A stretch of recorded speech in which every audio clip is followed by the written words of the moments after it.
Merci, je suis bien là. Monsieur le Président, mes chers collègues, vous nous présentez aujourd'hui le rapport annuel sur la situation en matière d'égalité entre les femmes et les hommes. Inscrit par le législateur, ce principe d'égalité fait, hormis quelques rares exceptions, consensus dans tous les milieux, du moins sur le principe. La réalité est hélas souvent différente.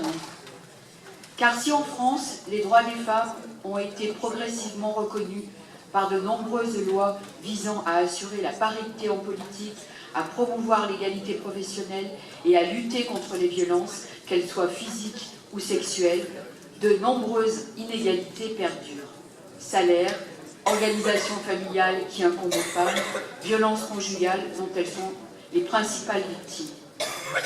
Ces droits à l'égalité, résultat d'âpres combats menés par les femmes et des hommes, reste un acquis fragile, comme nous le rappelle Simone de Beauvoir. N'oubliez jamais qu'il suffira d'une crise politique, économique ou religieuse pour que les droits des femmes soient remis en question. Ces droits ne sont jamais acquis. Vous devrez rester vigilante votre vie durant. Vigilance toujours nécessaire pour que cette égalité ne soit pas déconstruite. Dans notre collectivité, si nous ne pouvons que souscrire aux principes énoncés dans ce rapport, nous avons plusieurs remarques à formuler.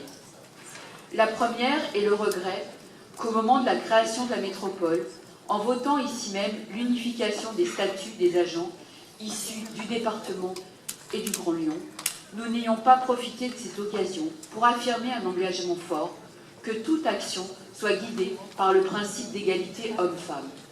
En fait, pour toute question, nous devons avoir le réflexe de penser égalité homme-femme.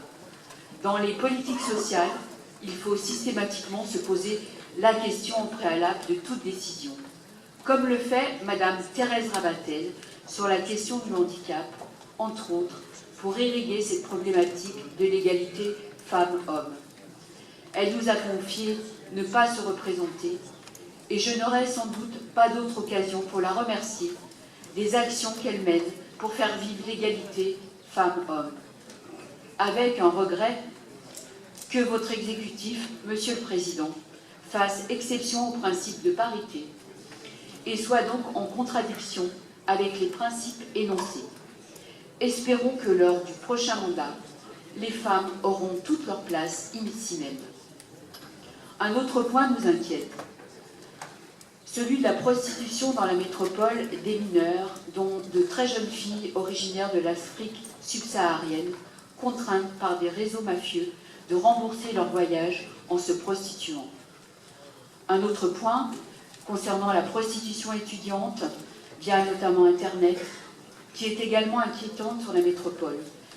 D'autant que, d'après les différentes études, ces étudiantes n'ont pas conscience d'être en situation de prostitution. Si nous savons bien qu'il n'existe pas de solution immédiate, nous aurions aimé entendre de la part de la métropole une volonté de lutter contre les nouvelles formes de prostitution qui portent tant atteinte à l'intégrité de la femme. Regret aussi de ne pas avoir été entendu sur la question de l'hébergement d'urgence des femmes victimes de violences. Ce n'est pas faute de vous avoir sollicité, car dans nos communes, nous sommes confrontés au manque de logement pour des femmes qui, après avoir déposé plainte, sont dans l'obligation de quitter leur domicile, seules ou avec leurs enfants. L'impact médiatique du Grenelle, ainsi que les actions portées par des mairies, ont eu comme conséquence l'augmentation du nombre de plaintes.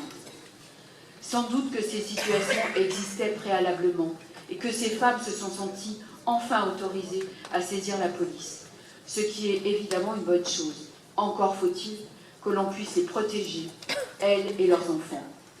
Pourtant, compétente dans le domaine du logement et de la protection de l'enfance, la métropole n'a pas mis à disposition des communes des logements d'urgence dont nous aurions grandement besoin.